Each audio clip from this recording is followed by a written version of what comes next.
Good afternoon. I'm Ethan Moy here with Coach B as part of another episode of Coach B Weekly. Now, Coach B, this past week I went off for about 4 days here in Nashville, trying to recharge the batteries. I had the trip planned, everything like that beforehand. So let's say the schedule gods allow you to have a 4 to 5 day break during basketball season. Where would you go? Wow, you asked some questions that have never crossed my mind. 4 to 5 day break. Yeah. No, like very, very little basketball, responsibilities, just a little chance to get away in the middle of the season. Like say, how there's spring break for our student athletes and students. Just a little break, like a spring break in the middle of the season. All right. Well, I would probably want to go somewhere that was going to be a fun experience for Sasso. Okay. So I'm not sure how much he would be able to enjoy like Disney World, right. Disneyland yet. Okay. But I would say probably that would be my choice. Something like that. Obviously warm weather, so we wouldn't have to worry about him getting sick or getting too cold. So a warm climate, I would think Disney World, Disneyland, something where he was able to maybe see the characters and all the the cartoons and the fun. The Mickey Mouse ears on him. Yeah, the Mickey Mouse ears, and just I don't, like I said, this is my first time around with this. I don't know how much he would take in and soak up, but maybe seeing like Mickey and Minnie and all them and hugging them, maybe he would be excited for it. We're trying to get that into his life now where, he's kind of identifying things more and, maybe getting into that mode. Not too much TV. Rosalind's always saying, can't watch too much TV. It's not good for him, all these studies and all that. But I would probably do something that would benefit him most, because during the season, we just don't have a lot of time to do that. So instead of thinking of myself really about what would be fun for me, I would love to think of the family. Gotta think of them. Okay. All right. Fair enough. That's a good answer. Yeah. This past weekend, played the Brooklyn schools here in Moon Township, beat them both. First one Saturday against St. Francis Brooklyn was a 74-57 win. In that game, really noticed that you broke down their press really well. You had 11 turnovers in the game, but in the first, second, and fourth quarters, you only had 5 turnovers over those 3 frames.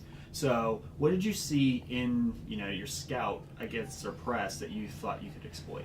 Well, we had to be really good because they did adjust some things, believe it or not, in their press that was right in the beginning especially of the in game. that third quarter. Yeah, and right in the beginning of the game, though, we saw some things that they were doing differently, different positions, the way they were taking certain things away. So we just did a really good job of being free in our movement of our structure, how we were trying to break it. If they took one thing away, we had our second option, our third option. 5 players on the court really looking to break it together, not looking to say, hey, you guys break it, I'm just going to hang out, pass it to her, don't pass it to me, she'll break it for us.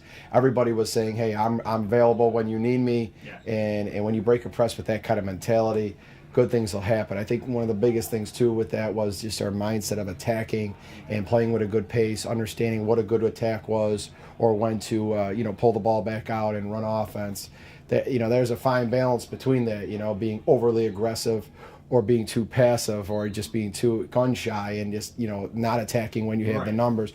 You got to hold teams accountable when they want to go and take chances like that and contribute 4 players into the backcourt, and you just got to be you got to be aggressively wise, we say. Aggressively wise, be very persistent and be assertive to go after the defense, but then also aggressively wise to say, hey, when do they have the numbers back? Where do we feel like we're not able to attack quickly here?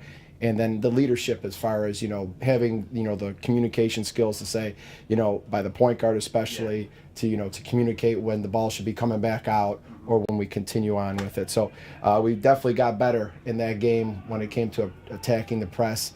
And that's something that you've been on and off this season with. There's been some teams that have done really well pressing you guys, and there's been other teams that haven't really had much success there. And that team is good at pressing, and it wasn't like it's at the level of the press. It's really more of just the preparation A lot of times it's our own battles, on the court, whether it's a press, a zone, a man, the way that they're defending us, different things they're doing. This is all stuff that we can control by just getting better and doing better. And I think a great week of practice this week had a lot to do with it. Coming off of a nice win on the road, we had to come back and go back and be hungry again. Could have been real easy to say, hey, now we got it all figured out again. Let's relax. You can't get comfortable. You got that next game, that next challenge. I think a week of preparation of good, hard, hungry attitudes were on display there in that game. Yeah. And then on yesterday, you beat LAU Brooklyn 71-54. Different game than when it was out in Brooklyn. Obviously, we recapped that a few weeks ago about how largest road win in program history out at the Steinberg Wellness Center. What did they do, or what improvements did they make between that first game we played them and then last night that really made this game more difficult? Because they took the lead there in the second quarter after you got off to a hot start. They're getting better. It's hard sometimes for people to understand when you see a lopsided victory like the way we had it out there in Brooklyn, and you think, well, you're on the road, you beat them by this many points, so you should at least do that over here. Right. That was the only game in the conference this year that they got beat like that. Yeah. Actually beat even close to that. I mean, most of their losses are within 5 to 6 points. I think they had one game in the recent in the recent past that was like 20. I think one game on the road. They won 3 out of 4 coming in. Yeah, Mount, SFU, and Sacred Heart. And SFU and Sacred Heart. I don't look at standings, but all I hear is how they're doing well. We just played them. I knew their records from when we played them, and they were good. They were top of the conference type records. Right. So I mean, teams playing well. You got to give them credit. You got to give St. Francis and Brooklyn credit. If they came in, they were 9-4. They had been playing great basketball. Yep. They're well coached. They're getting better every day. The opponent, has the opportunity to get a little better too. And I think both opponents that we played, there was a great example of that. Starting with St. Francis of Brooklyn, they were going to be no easy knockdown. That team can go in there and beat anybody. And LIU's proven that as well. Right. They got off to a really slow start this year. They've had injuries. They got a storm going on right now. That storm's brewing better. And with the players that they're rotating, they're playing very confident and free. And I think that's what their push was. Yeah. We made mistakes. We definitely had to tighten some screws up. A lot of the halftime talk wasn't that we were doing everything so well. We had a lot of things that we needed to make sure we were communicating to do better on both ends of the floor. But when we made a run and then pushed ahead in the third quarter and and expanded the lead a little bit, they were not going to just lay down. That's not the way they're playing. And that's not the way they're coached. And, I give them credit for pushing back. Even though we made our mistakes, it wasn't like we were going against a team that wasn't out there playing passionately and not playing well. Right. The team was playing well coming in, and they played well again last night. We had to do some things really well. We needed some good performances. And, I think our mentality in the end, and our culture throughout the week of practice had a lot to do with us being able to go out there and win that game. Because that was a game that they had come in beating teams in our league that were their solid teams. And that win there, that gave you a share of the NEC regular season title, the third consecutive year that the Colonials have at least won a share of that championship there. And that's something that you can win outright here with a win in over the next 3 games. Between these 3 seasons where you've won at least a share of the title, why does this one stand out, or why is this one different compared to the other 2? Well, every team has a little different, stuff to them. The word I'm looking for, I don't know if you want to say identity or, sometimes that word's overused because, our cultures, is something that's important to us to remain consistent and what we value. So I don't know if every team has a different identity, but, every team has a different makeup. As far as your strengths, your weaknesses. Some years you're strong in the post, and some years your guard play is doing more. Some ways it's really balanced. And this year's team, everybody knew coming in, even though we were picked well, and we were very, very appreciative of the acknowledgement of people having the respect for our program to pick us. But it was a year of with being selected. The quote unquote preseason favorite. we're very young. Yeah. Our roster is I don't know the You exact have percentage. 2 seniors, 2 juniors, everyone else freshmen. Sophomores. Yeah, so we have 13 on the roster, and we have 4 that are upperclassmen. 9, 13. No, what is that percentage? Are you good at math? Not on the top of my head. Okay, right now. all right. Well, if somebody back home, that's a math major or something, like, come on, coach, you should know that. But I would say that's a high percentage of freshmen and sophomores, a very high percentage when it comes to the normal breakups of the breakdown of teams. So with that percentage being that way, this year's team had to overcome youth, and they still have to overcome youth. Right. And we have to continue to stay focused on how we have gotten better and the little things that we're doing. So I would say this year's team, if you looked at it, you would say a young team that, continued to learn in each moment and use, throughout the season so far, a lot of, positives and negatives that have happened to only stay positive and keep coming to work every day. So, a young team that is out there growing as they get the experience, not a team that is experienced and using the experience going forward. We've needed a lot of leadership, and we've gotten that from the upperclassmen. And it's not always the one that scores the most points or the one that is getting the most acknowledgement. It's the ones that come to practice every day and value. That's what I talked to them a lot last night after the game. Value what we value. Don't lose that path. Don't lose the path and start thinking about things that people outside the program, outside our circle would value. Value what we value and stay on that, because that's how we've continued to do well doing what we do.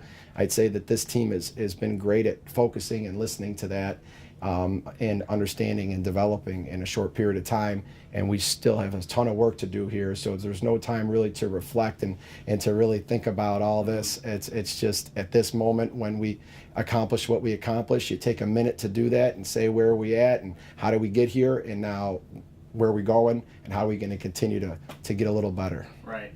And I actually did the math in my head. It's about 70%, just a shade under it. That are underclassmen. And that's a lot. That's a lot. But again, it's your heart being full to come to work every day and wanting to get better. That's what's going to matter going forward, and that's what's mattered so far. Mm-hmm. And one of those 4 veterans on Monday, Nneka Ezigbo, she had a career game, 30 points, 11 rebounds. Got to rattle off some stats here for you. This weekend, she averaged 23 points per game, 10 rebounds per game. Over the last 5 games, she's averaged 21.8 points, 9.6 rebounds, 1.6 blocks, 1.6 steals, and is shooting 60.3% from the field. Wow. So what really is clicking for her right now, and is this the best that you think you've seen her play over her career thus far? Nneka's grown a ton by just continuing to focus on the moments that she struggled in and wanting to do better in it, and then being willing to do what it takes. I think those numbers and the performances she's been having to us for our team is a testament to that. That's all I could really say about it. I mean, you will go out and do special things when you sacrifice and you live special. Living special means sacrifice. Getting in the gym, working on things that didn't come easy to you, things that you didn't have in your tools when you got here, and that's what we're working on with Nneka and all the student athletes on our team, is not wanting to come in the gym and just continue to focus on what you do well, but what you need to focus on doing better. And that's something that last night was really on display for how Nneka was able to be versatile and just do some great things and play with a lot of intelligence. And that's the thing about Nneka that's really blossoming while she's developing in our program, is she's really starting to understand that she's an intelligent person that can do such great things if she just continues to put her mind to it and doesn't get caught up in the glory of it all. Just continue to come to work and stay humble and want to get better and want to know the things you're doing that aren't so well, so you can get in and do them better. I would say that's really a testament to how she's been able to grow and get a little bit better and become more of a steady performer for us, because that's what we were looking for. And last year, I would say the big change from her last year to this year has been, more steadiness.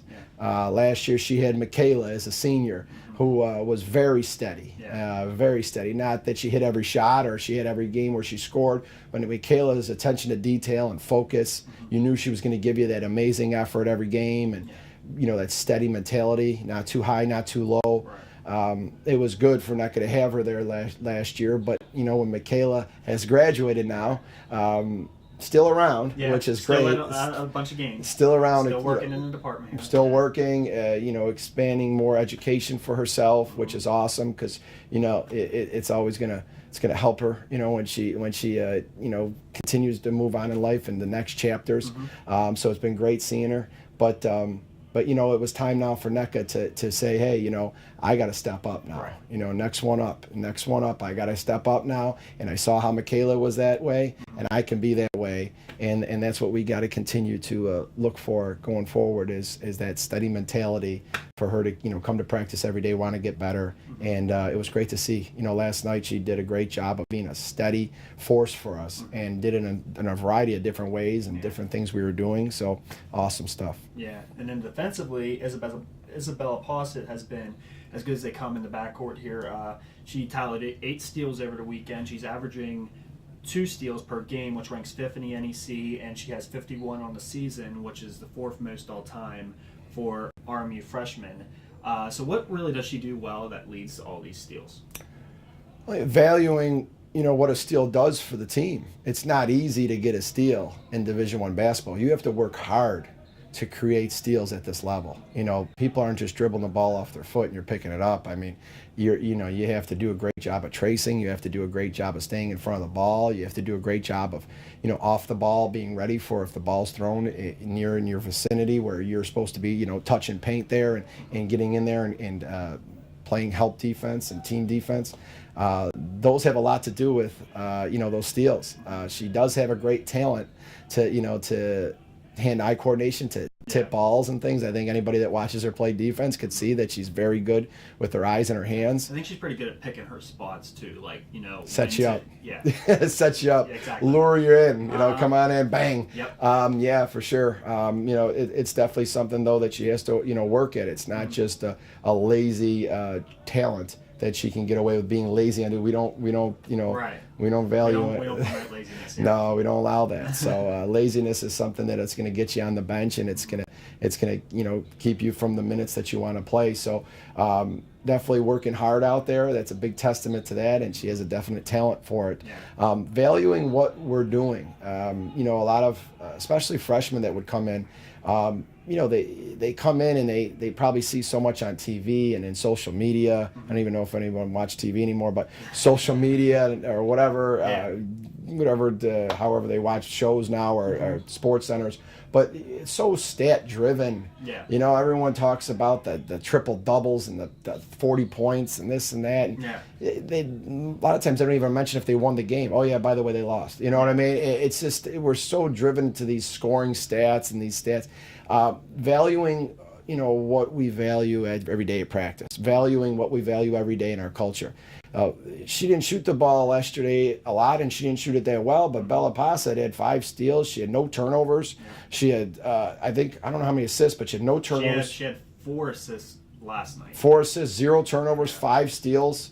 Plus 25 in the plus-minus column. Yeah. Plus 25 in the plus-minus column. Right. I mean, that to me is a good game.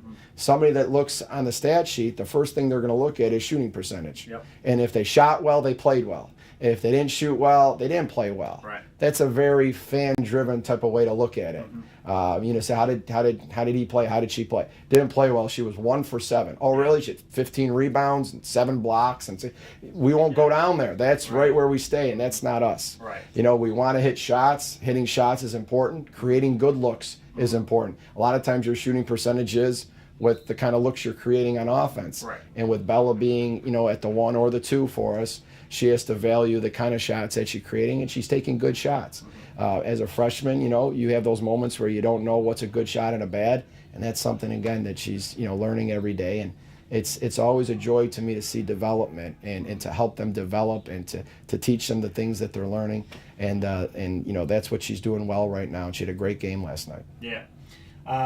Going into some fan questions here, and I had a frog in my throat. What do you got, like 10 today? How many do you got today? We got 3 again. 3 again? Okay. 3 again today. All right. First one is by Matthew. He asked, and he knows, I guess he was at the game here on Saturday, because Okay. he says, your reaction on the bench was great when Ozzy scored twice of her left on Saturday.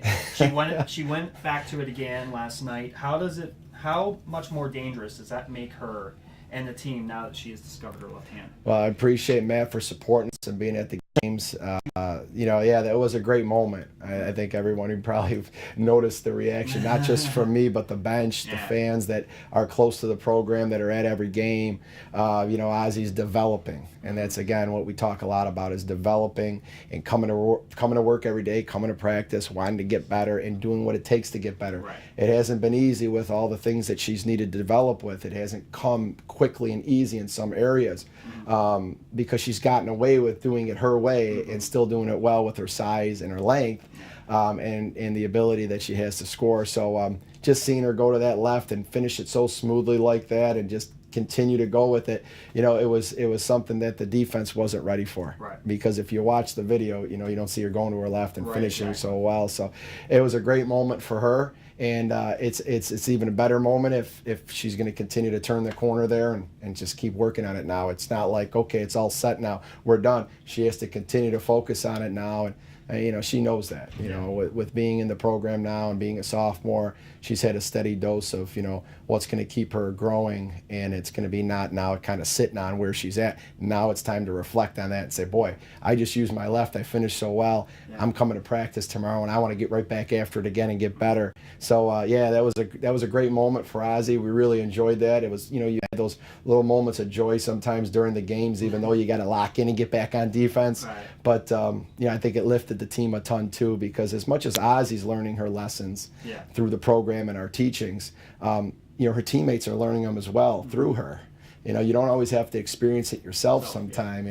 All of us have had experiences where they're around somebody and we see them struggling to do something they want to do for whatever reason. Right. And then we see that moment, we're watching along, we see that moment, like boom, all of a sudden it happened for them. Yeah. We feel it too, especially when we care about them. Mm-hmm. And so I think everybody's, on the bench kind of like their heart got full at that moment, saying, boy, Ozzy's working for this. And it's great to see her get that, get that joy of saying, hey, I just did it, Second question here comes from John from Beaver Falls. He asked, a lot of teams have alternate jerseys, like Pitt, for an example. They have a special jersey for retro games. What would an alternate RMU jersey look like if a team had an opportunity to design one? So we're going to go beyond, we have 4 color combos here at RMU with the with the blue, the white, the gray, and the pink. But if you were designing an alternate jersey for RMU, what would it, resemble?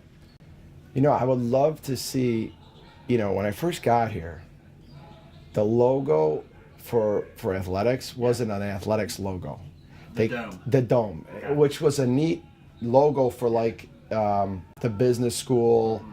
And the academic side departments. I thought that logo for selective situations, if you were going to commencement, if you were going to a speaker series at the school, I thought that logo really was appropriate. Mm-hmm. But it wasn't appropriate for athletics. Right.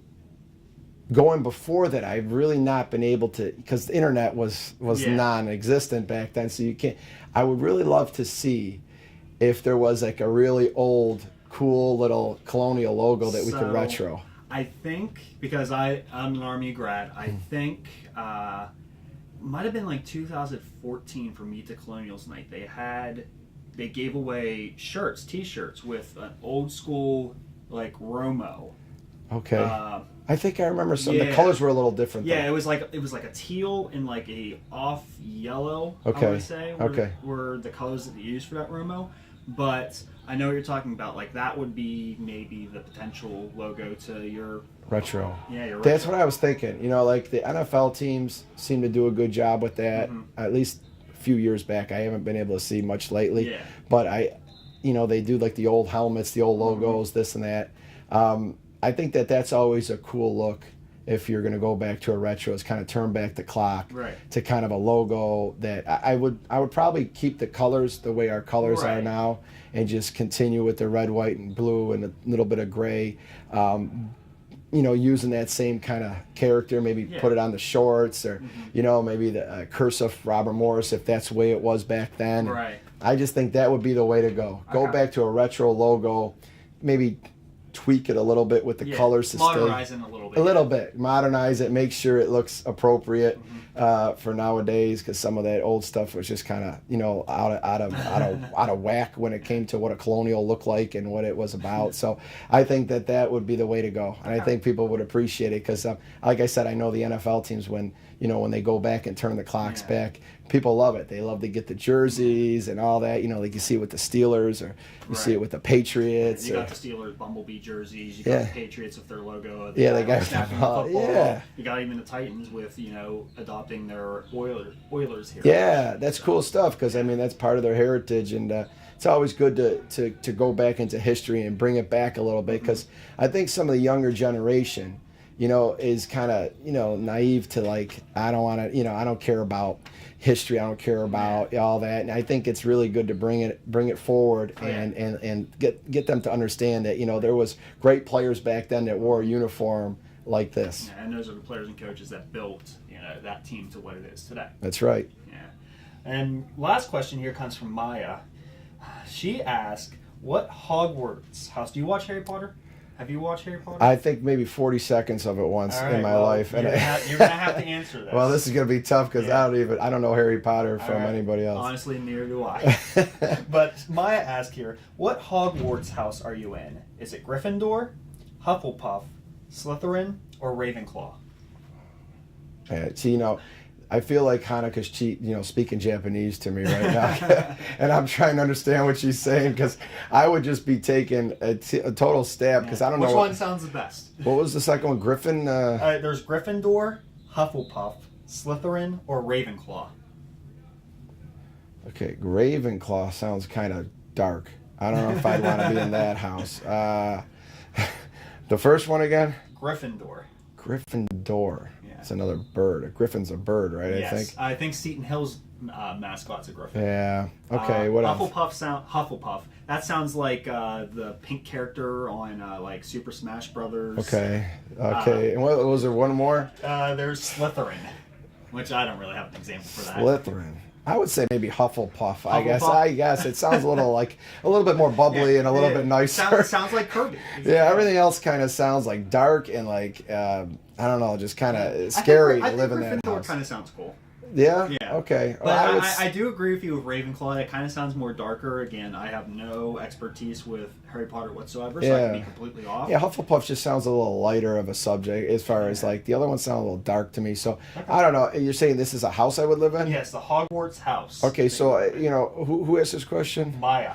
Okay, so Maya, if you could please show us what, if I choose Hufflepuff, what that house looks like. Is that an actual house in the store? Okay, let's see if that's an actual house. I'd like to see the house that I chose to live in. Kind of like Let's Make a Deal, let's reveal the doors of seeing where I would be living. I hope there was a good option somewhere in there. I don't know if these houses are all nice or bad. I'm going in blind here with this. I have no clue. All right. Well, like I said, it's a neat question, because she really has been. It should be like House Hunters, like on HGTV. Do you watch that? I have.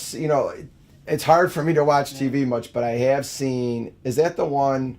Okay, no, that's the whole. So they have like a couple or whatever, and they have like 3 houses to choose from. First house is like, it needs work, or like they all kind of need work, or whatever, and they all have to fit within their budget. But like one might not have the bathroom that they like. Okay. One might have like, not a big enough yard or something like that. Is there another one that they actually flip the house and do the work? Flop. Okay, so there's I seen the flip home one. That, by the way, that's a bad idea to watch that with your wife, because then they get these ideas that they fix up a whole house in 14 minutes. Right. Okay, and your wife's Takes a little longer. It takes a little longer, and you get the impatient wife now saying, "Why isn't this room done yet? Why isn't this done?" So, mistake to watch that. But the house hunting. I think I've seen some. My Yeah. wife loves those shows. Okay. It's a reality show. Yeah. Yeah, they loves those. I have seen it. I'm not going to say I remember it though, because if it's a reality show, it's been on my TV at some point. Okay.